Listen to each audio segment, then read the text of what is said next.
জাতীয় নাগরিক পার্টির আহ্বায়ক নাহিদ ইসলাম বলেছেন, ফ্যাসিস্ট আওয়ামী লীগের জঙ্গিবাদী রূপ বিশ্ববাসীর কাছে স্পষ্ট হয়ে গেছে। খুলনায় এক সংবাদ সম্মেলনে সরকারকে কঠোর হওয়ার আহ্বান জানিয়ে পুরো ঘটনার সুষ্ঠু তদন্ত এবং জড়িতদের আগামী 24 ঘন্টার মধ্যে গ্রেপ্তারের দাবি জানান এনসিপির আহ্বায়ক। পাশাপাশি বৃহস্পতিবার সারা দেশে বিক্ষোভ কর্মসূচির ডাক দেন নাহিদ ইসলাম। বিস্তারিত ডেস্ক রিপোর্টে। নিষিদ্ধ আওয়ামী লীগ ও ছাত্রলীগের নেতাকর্মীদের হামলার পর নিরাপত্তা বাহিনীর সহায়তায় নিরাপদে গোপালগঞ্জ থেকে খুলনায় যান জাতীয় নাগরিক পার্টি এনসিপির নেতাকর্মীরা। এ ঘটনার প্রতিবাদে বুধবার রাত 9:30টার দিকে খুলনা প্রেস ক্লাবে জরুরি সংবাদ সম্মেলনে অংশ নেন দলের শীর্ষ নেতারা।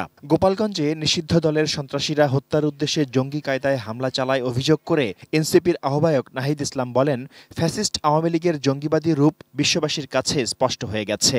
হত্যার উদ্দেশ্যে আজকে আসলে সশস্ত্র হামলা চালিয়েছে। নানা বাধা পেরিয়ে পদযাত্রা অব্যাহত থাকবে জানিয়ে নাহিদ ইসলাম আরও বলেন, গোপালগঞ্জে অন্য রাজনৈতিক দল তাদের কর্মসূচি করতে পারবে না বলে যে মিথ ছিল তা ভেঙে দিয়েছে এনসিপি। একটা মিথ তৈরি করে রাখা হয়েছিল যে গোপালগঞ্জে আওয়ামী লীগের বাইরে কেউ প্রোগ্রাম করতে পারবে। নাগরিক পার্টি ভেঙে দিয়েছে। জাতীয় নাগরিক পার্টি যেহেতু চ্যালেঞ্জ নিয়েছে 30 দিনে তারা 64 জেলায় যাবে। সরকারকে কঠোর হওয়ার আহ্বান জানিয়ে পুরো ঘটনার সুষ্ঠু তদন্ত এবং জড়িতদের আগামী 24 ঘন্টার মধ্যে গ্রেপ্তারের দাবি জানান এনসিপির আহ্বায়ক। পাশাপাশি বৃহস্পতিবার সারা দেশে বিক্ষোভ কর্মসূচির ডাক দেন তিনি। এবং জাতীয় নাগরিক পার্টি আগামীকাল সারা দেশে বিক্ষোভ কর্মসূচি পালন করবে এই সশস্ত্র হামলার প্রতিবাদে।